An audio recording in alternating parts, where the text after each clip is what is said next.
Hello everyone, welcome to Money Affair.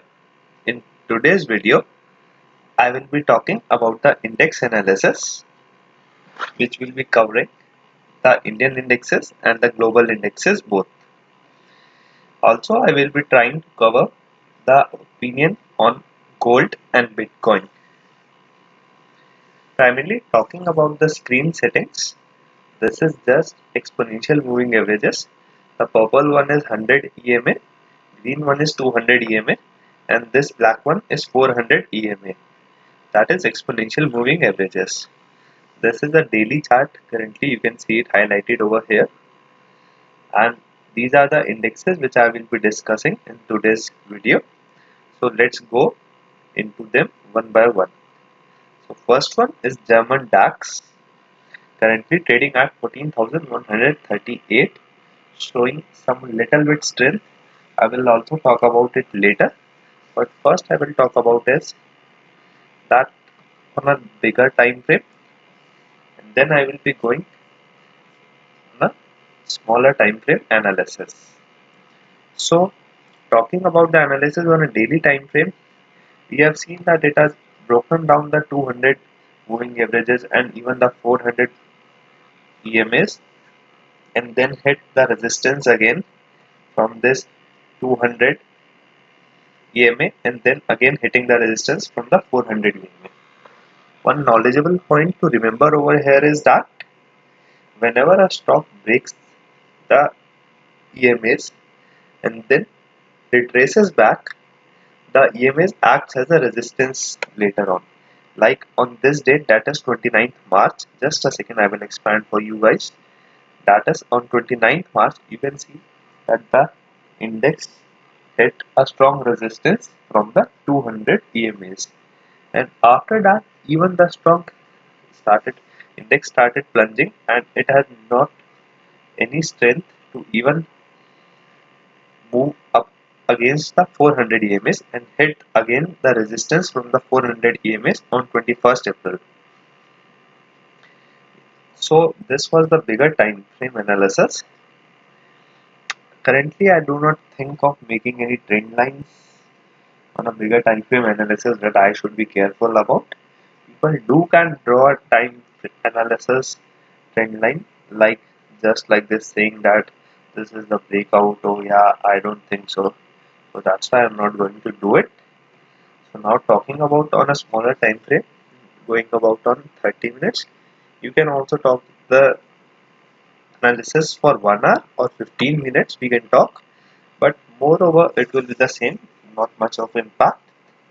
Also, I believe that analysis should also be done always on a bigger time frame, not on a smaller one. So this is the 30-minute chart. Talking about the 30-minute chart, you can see that earlier the DAX was in a downtrend from this April beginning. You can see that here. This was just 6th April, 5th April, and all the April it was in a downtrend. It showed a little bit of strength around 19th, 20th April. Then again a fall off came, and just moving around here and there till now. So few key important points that I look out for is, what I see is that anything above these EMAs is good for buy and below this is good for selling. One thing that I important, very important, which I notice over here is, you can also refer to it like as the first time it break the 400 or 200 EMAs, it gives a good fall, downfall, you can say exactly. Then retraces back, again hits the resistance from the EMAs, and again gives a good downfall. Talking about the third time, no downfall yet, and just you can say it's a consolidation mode, hitting the stop losses of the retail traders, and big players are not even interested in playing in this field. Even I can show you many examples of it. Let's go a little backward, and you can also see the same thing over here. Let me just expand a little bit for you. Here is the same thing that happened. First time that it broke, it went from here to here. a good fall when it broke. Second time again when it hit the resistance, again a good fall from here to here. Third time when it hit the resistance, it just has very small area as a fall. You can see just this one. And even as more and more times, like fourth, fifth times, this resistance will become less effective. Like you can see further, this is it. Yeah, you guys can also say that this is again a good fall. Yes, I do believe it is a good fall. This was whole the resistance area, but predicting it is very tough. What I try to do in my trading is I try to enter in the first fall or the second fall. The third fall is tough one, and after that the fall becomes less and less small, bigger to trade. You can see that this was just an exception, and after that what happened was, after that this was just a consolidation period and this index started moving upward. Let's go a little backward to do some more examples over here. Let's find some more examples. This was an uptrend, uptrend, uptrend. Okay, now here we are seeing a downtrend again over here. Let's see what happened over here exactly. This was a bigger downtrend. There is actually a lot of analysis involved. You can see this is a very big downtrend from this, starting from around 17th Feb exactly and ending to around 8th of March. This was a very big downtrend exactly. Talking about big falls, first, second, third, just it.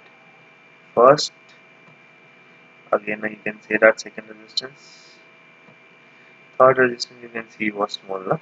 You can see that. Yeah, again it was continuing and then it gave a good fall again. Yeah, market is weak. It can do it 10 times if the market is weak. But I don't think the capacity to fall more increases over a period of time. It generally decreases, what I've seen. So let's move ahead. Talking about the current scenario, DAX has come out above of the 100 EMAs, which is a good sign of a short-term strength. You can say that. The current situation is that trading around 14,153, it is just hitting a resistance. People would like to sell a double top over here, but I would like to see what happens. It is a good place to sell short. Talking about this bigger time frames, you can see that the time frame which looks good for buying in a smaller manner. Talking about bigger time frames, these are generally a very good setups for selling. You can see that resistance and then again touching that same resistance zone. So people generally find it a good place to sell. That depends, and there is a lot of methodology and mindset involved, that whether you want to be a seller by looking at this chart of 3 hour time frame, or whether you want to be a buyer looking at this chart. Depends upon on which time frame do you want to trade, how much points do you want to capture, and lot of other stuff. So this was all the DAX by my side. Now moving ahead to FTSE, that is UK 100. Let's first talk about the daily chart. FTSE is actually very strong. What I have seen since the past 1-2 months. This is the FTSE chart on a daily time frame. What's the best thing that I would like to tell you over here is that, just a second, this is it. Yeah, see, support zones around 100 to 200 or 200 to 400. Support zone, best areas for investing, you can say. No one can catch the right bottom, but if you even enter around over here, you could have catch, yeah, got a great ride. Just see this. This was a corona crash. I won't say anything about it. See this again. I don't know what I was doing in all of these moments when the UK 100 touched over here. What, this was very good setup to buy, na? That was it on a daily time frame. Now talking about Other factors on the daily time frame is it is currently trading out 7558. So what I feel is that it is generally hit the resistance. So currently will be sideways. I can't expect exact movement as of right now, but I can feel that yeah, it is showing a lot of strength. Signs of strength are a lot of good in FTSE than in the DAX. UK 100 short-term time frame. This is 30 minutes time frame for us. Let's just minimize the chart. This is the smaller time frame chart. Similar pattern that I had explained over there. I am going to explain it again. You can see that the first fall, a good fall came. Second fall, a really good fall came. Third fall, again it was a good, and then it stopped. No more than fifth falls over here. You can see that. Yeah. One more great thing that I have learned is, but I have not yet applied deep. Just a thing. Let me exactly prepare it for you. A trend line. Then I will talk about it.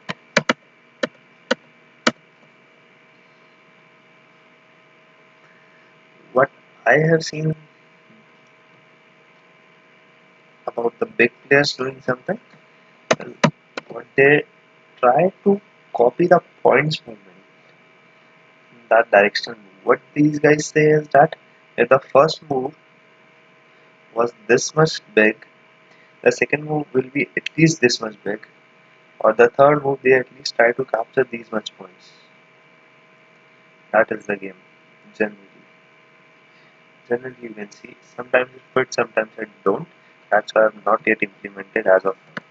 So let's get back to the current scenario. Current scenario is that it has moved out again on the upward direction and it is trading well above the 100 EMAs. So it's also showing some strength. You can say market is in a short-term strength area. It can hit a resistance around these zones. Just a second. This is the resistance zone that I'm talking about exactly. You can say this is at a resistance zone. Some people will say that I have just said that not to sell, so why I am creating a resistance zone. That all depends again. Once again, like this. This is again I am shifting the time frames higher from 1 hour to 3 hour now again. You can see it's all in a upward trend. Na? So really there is no point in creating this resistance line. So I'm going to delete it. If it would have been a downtrend in bigger time frames, that would have meant something. So moving forward to US Tech 100, that is Nasdaq. Let's first discuss the bigger time frame, that is daily time frame. Daily time frame, Nasdaq has also doesn't looks good. It had a great bull run in the past, but since December 2021, December 2021, it's in a great fall. So what I have seen is that what people try to do is that just a thing. Let me show you something great. This is it. If this is the first down move of 3000 points exactly, you can easily replicate the thought of again 3000 points. This was 2000. Okay. So exactly I'm expecting around similar points movement to 2500 points. See? So that's what kind of analysis, not exact analysis it is, but I'm trying to get a grasp of how to use it effectively for our trading. Talking about the bigger time frame, this is it currently in a very bad downtrend in daily time frame. So let's jump directly to the 30 minutes. In 30 minutes time frame, this was in a very bad downtrend, you can say, since 6th April 2022. It's trading in a very bad downtrend, all just hitting the resistance from the image, again going down, again going down, going down, going down, and all that stuff. What has just currently happened in the past 1 hour is it has just touched out the previous levels resistance has been broken of the EMAs and it has come out of the 100 EMAs. This is just a one closing, cannot be said effectively that whether it's a sign of strength or not. We have to wait and look out. But talking about 1 hour or 3 hour or bigger patterns, US Tech 100 doesn't seem a good thing to buy. So let's concentrate on S&P 500. S&P 500, this can be a very good bet to buy and not exact, can't say anything with accuracy exactly in this market. No, exactly nothing is accurate in this market. So but you can see how beautifully it had taken this support over here earlier. But this time it has broken it, so I can't exactly say about the strength is true. I don't feel that strength is true over here. That's fine. Let's move over to the short-term time frame, that is 30 minutes time frame. Talking about 30 minutes time frame, the stock is still, I think, is the index is still in the woods. This is a downtrend, again a downtrend you can see, and just in the past 1 hour it has again come out similar pattern as to US Tech 100, but I don't think it is going a lot above because I feel there is a lot more downward to trend to come if it does not manages to go above 4500 something in the near future. Talk, I will not talk about Dow Jones because exactly I'm not trading it as of now. Just I will talk about gold, last index from my side. This is the US gold chart, XUSD. Best thing I can say that yeah, it is good to buy because it is trading at a support level, but I don't feel the fundamentals of the gold is very much great in comparison to the stocks and indexes. You can see the past history of the gold and you can see that gold has not given return of even more than 2 to 3% in a particular year. So that's why gold as an investing stuff or as a trading has never been beautiful. So I try to avoid it a lot of times. Just trying to get an opinion of where the gold is trading. Yeah, this is around 1888. So what we can see exactly is that if gold is trading above 1800, it is safe and can go further ahead up move. But if we'll start trading below 1800, then it's a sign of great weakness for the gold. Talking about short-term chart, yep, it feels like a good place to sell. I I would have been trading gold right now. I would have been a seller exactly right over here. But problem is that I don't find a place to keep a stop loss.